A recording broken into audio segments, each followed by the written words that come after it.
Depois de Gerson, agora é a vez de Arrascaeta ser especulado como possível reforço de um clube do exterior. No vídeo de hoje do canal do Nicola, todos os detalhes dessa história. Quero te contar como é que anda essa situação envolvendo Diego Costa e Atlético Mineiro. Vou falar também sobre Flamengo e Fluminense, rivais na final do Campeonato Carioca, com direito a muita provocação entre os torcedores antes de a bola começar a rolar. Santos, em busca de reforços, pretende contratar um atacante do Grêmio. Ainda falo sobre mais um treinador de time da Série A que está fora às vésperas do Campeonato Brasileiro e da classificação da Portuguesa para a próxima fase do Campeonato Paulista da Série A2.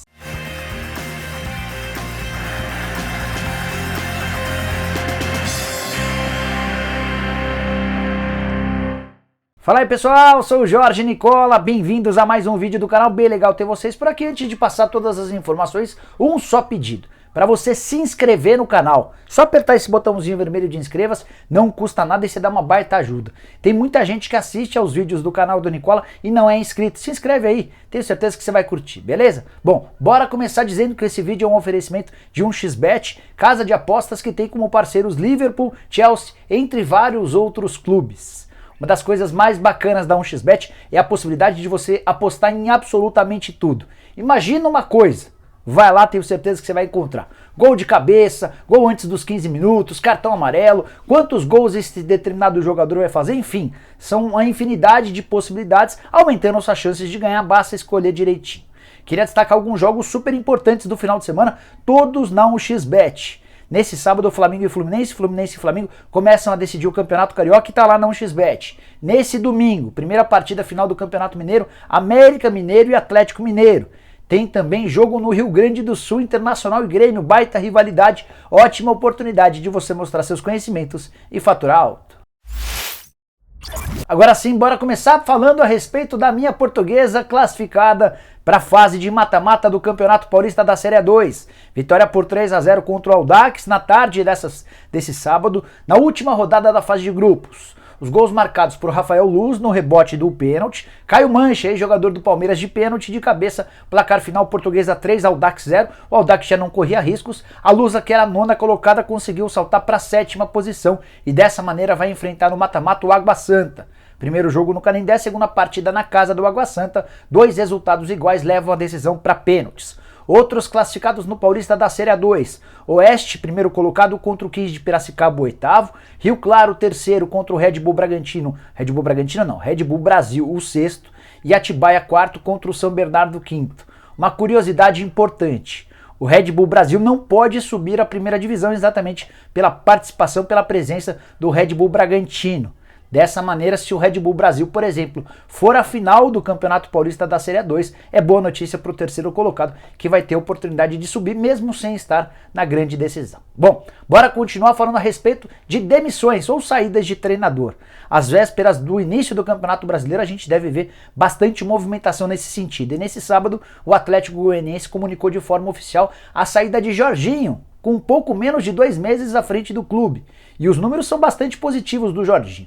13 jogos, 8 vitórias, 4 empates, uma única derrota. Aproveitamento de 71% dos pontos. O Atlético Goianiense acabou perdendo esse único jogo na semifinal do Campeonato Goiano, foi para a decisão dos pênaltis e acabou eliminado. Isso já começou a pegar ligeiramente mal. O Atlético também não conseguiu vencer nesse meio de semana na Sul-Americana, caiu para a 2ª posição e o Jorginho optou por se demitir.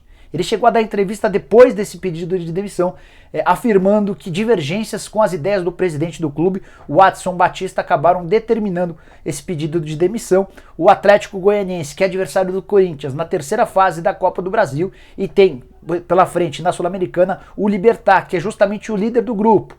Precisa vencer para retomar a primeira colocação, se perder já está eliminado da Sul-Americana. Bora falar agora sobre Flamengo e Fluminense, que se enfrentam daqui a pouco a partir das 9h05 da noite na primeira partida final do Campeonato Carioca. Enfim, com transmissão para todo o Brasil. Durante as fases anteriores do Campeonato Carioca, a Record estabeleceu ou determinou a transmissão somente para alguns estados. Por exemplo, o estado de São Paulo não viu nenhum jogo do Campeonato Carioca nem em TV aberta na TV Record. Isso, enfim, vai ser resolvido com a partida desse sábado e também a próxima, a que vai garantir o título para um dos dois times, Flamengo ou Fluminense. além de falar a respeito dessa questão envolvendo televisão, queria contar para vocês a respeito de uma baita rivalidade entre torcedores, que estão proibidos de ir ao Maracanã, mas podem, já têm autorização há algum tempo, de estenderem faixas, mosaicos, enfim. E o Fluminense foi o primeiro a estabelecer ou colocar mosaicos no Maracanã, provocando o Flamengo. Entre os mosaicos que você vai poder assistir no Maracanã nesse sábado estão a imagem, os rostos do Washington e do Assis, que formaram o casal 20, que tinha como grande freguês o Flamengo. Não parou por aí.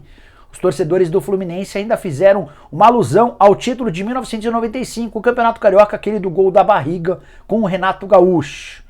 A resposta veio na madrugada de sexta para sábado. Várias torcidas organizadas do Flamengo se mobilizaram e passaram a madrugada colocando mosaicos que vão estar do lado esquerdo de quem olha pela câmera no Maracanã. E esses mosaicos têm uma série de provocações contra o Fluminense, como por exemplo a frase quem espera nem sempre alcança, numa sátira do hino do Fluminense, e afirmando que o Fluminense tem tido enorme dificuldade em conquistar títulos. A torcida do Flamengo também colocou reprodução de várias das taças recentemente conquistadas, títulos da Libertadores, do Mundial, da Recopa e da Supercopa. Para completar, tem também uma imagem da taça da Série C do Brasileiro, cuja participação do Fluminense até hoje é questionada. O Fluminense teria, na teoria, de cumprir a Série C, enfim. A bola nem começou a rolar, mas as torcidas já estão causando num baita clima. Quero falar agora a respeito do Santos, que tem autorização desde a última sexta-feira para contratar jogadores. Aquela punição imposta na FIFA está de maneira temporária suspensa. O Santos conseguiu se reajustar ou se ajustar com o achipato referente ao Soteldo, que foi vendido, e agora está em busca de atletas. Uma das possibilidades justamente para o lugar do Soteldo é o Léo Chu, atacante que pertence ao Grêmio, esteve emprestado na temporada passada ao Ceará, foi bem, retornou ao Grêmio, teve algumas oportunidades, mas desde a chegada do novo treinador, do Thiago Nunes, perdeu um pouquinho do espaço. Até estava relacionado para a partida final do Campeonato Gaúcho contra o Internacional nesse domingo, mas foi cortado da relação, o que só aumentou a suspeita de que ele pode estar indo pro Santos. Até conversei com um dirigente do Grêmio antes de gravar esse vídeo e ele assegurou que até agora ninguém do Santos o procurou. A ideia do Peixe era contratar o Léo Chu por empréstimo até dezembro, com opção de compra ficando para 2022. Ninguém esconde na Vila Belmiro que falta dinheiro, até por isso os reforços que chegarão com essa conotação ou nesse status de jogadores emprestados. O Santos também tem interesse, por exemplo, na contratação do Miguel, atacante do Fluminense, por isso a minha confusão. Bom, bora repercutir uma notícia divulgada nesse sábado pelo Vinícius Nicoletti, meu antigo parceiro de canais Disney, e que tuitou, ele tem feito a cobertura dos times de Minas Gerais, e ele afirmou no seu Twitter que o Atlético Mineiro sondou o Diego Costa nos últimos dias. O Atlético ainda não desistiu da contratação de um centroavante, que é também um zagueiro, e o Diego Costa, de acordo com o Nicoletti, foi sondado. Ainda não existe negociação em andamento, e na teoria tudo caminha para que o Diego Costa continue aguardando por uma proposta que venha da Europa. Ele não joga desde o final do ano passado, quando rescindiu seu contrato com o Atlético de Madrid. Chegou a conversar com o Palmeiras, chegou a conversar com o São Paulo. A pedida dele de 4 milhões de euros foi considerada muito alta e até por isso ele foi descartado. Ou melhor, as conversas não avançaram. Conversei com o Jogner Costa, que é o tio do Diego Costa. Ele até chegou a dar uma entrevista no programa do Nicola, e eu perguntei para ele: ei, Jogner, tem alguma coisa? Você sabe se o Diego Costa pode ir jogar no Atlético Mineiro? O Jogner contou que está, inclusive nesse sábado, passando o dia com o Diego Costa. Eles estavam assistindo a final do Campeonato Sergipano, e de acordo com o tio, em nenhum momento o Diego falou a respeito do interesse ou da possibilidade de o Atlético contratá-lo. Vejo essa possibilidade de contratação como muito complicada, especialmente pela presença de Hulk e Diego Costa jogando juntos. Tô imaginando que o destino dele vai ser algum clube europeu. O Benfica havia se colocado como uma possibilidade interessante. Então eu ainda perguntei para o Jogner Costa se o Diego Costa já tem acordo com algum clube, e ele garantiu que até esse momento absolutamente nada. Bom, só para avançar, vale a lembrança de que o Hulk, que tem atuado como um falso 9, tem dado conta do recado. São 13 jogos e 7 gols, dos 7 gols, 5 marcados em Libertadores, que fazem dele o vice-artilheiro do campeonato, só atrás do Borja, do Júnior Barranquilla, atacante que pertence ao Palmeiras, e também de Gabigol, do Flamengo. Por falar em Flamengo, quero tocar no último assunto do vídeo, a possibilidade de Arrascaeta virar reforço do Aston Villa da Premier League na Inglaterra. O time é o 11º colocado da atual competição, e tem 2 brasileiros por lá, Douglas Luiz, ex-jogador do Vasco, volante muito bom que tem sido convocado pela seleção, e também o centroavante Wesley. A informação sobre o interesse do Aston Villa no Arrascaeta veio de um site chamado Uruguai Fichajes, que se refere a fichagens a contratações. Até fui checar com o pessoal do Flamengo, que assegurou que não tem absolutamente nada até esse momento. Mas o próprio site que divulgou o interesse afirmou que o Aston Villa não fez contato com o Flamengo. Até agora as conversas se basearam apenas com o Arrascaeta e com o staff do jogador. Não dá para se esquecer que o Arrascaeta anda bem bravo com os dirigentes do Flamengo, que não autorizaram o seu aumento salarial, nem a compra de um percentual vinculado ao seu clube, ao seu ex-clube no Uruguai. O Arrascaeta e seu empresário teriam direito a uma participação em cima da compra desses direitos econômicos, até por isso o Arrascaeta andou irritado, andou bronco, chegou a demonstrar essa irritação, não foi para um jogo do Flamengo recentemente, deu aquela confusão que vocês estão lembrados. Como não há proposta, não tem por que ficar especulando muito a respeito, o Flamengo vai aguardar, se chegar alguma coisa, a partir daí pode tomar alguma providência.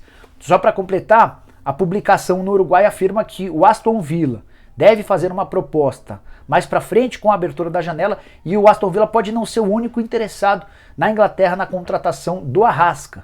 Jogador de 26 anos que na atual temporada tem 5 gols em 9 jogos, tem vivido ótima fase, já foi assim no ano de 2020, também na temporada de 2019, quando foi comprado do Cruzeiro por 15 milhões de euros. É um dos principais meio-campistas do futebol brasileiro, mesmo levando em consideração que ele não é brasileiro e sim uruguaio. Você, rubro-negro, tem a preocupação de perder o Arrascaeta, especialmente nesse momento em que o Gerson tem uma negociação em andamento com o Olympique de Marselha? Certamente seriam 2 baixas muito consideráveis, que garantiriam enorme entrada de dinheiro no Flamengo, mas que causariam muita dor de cabeça e de difícil reposição. Ainda que você tenha bastante dinheiro em caixa, quem que você contrataria? Gostaria de indicações. E só para completar, contei num vídeo hoje cedo, esse sábado, que o Flamengo, embora ainda não crave a venda do Gerson, já começa a pensar em alternativas. Anderson Talisca, que você soube primeiro aqui no canal do Nicola, e Wallace, ex-volante do Grêmio que hoje joga na Udinese, são 2 nomes cotados, estudados, especulados dentro da Gávea. Bom, eram essas as informações que eu queria dividir com vocês. Espero que vocês tenham curtido o vídeo, deixem like por aqui. Quem ainda não se inscreveu, vai apertar esse botãozinho vermelho de inscreva-se. Amanhã cedo, domingo, pela manhã, tô de volta com mais informações para deixar você bem informado. Combinado? Abraço, tchau, tchau!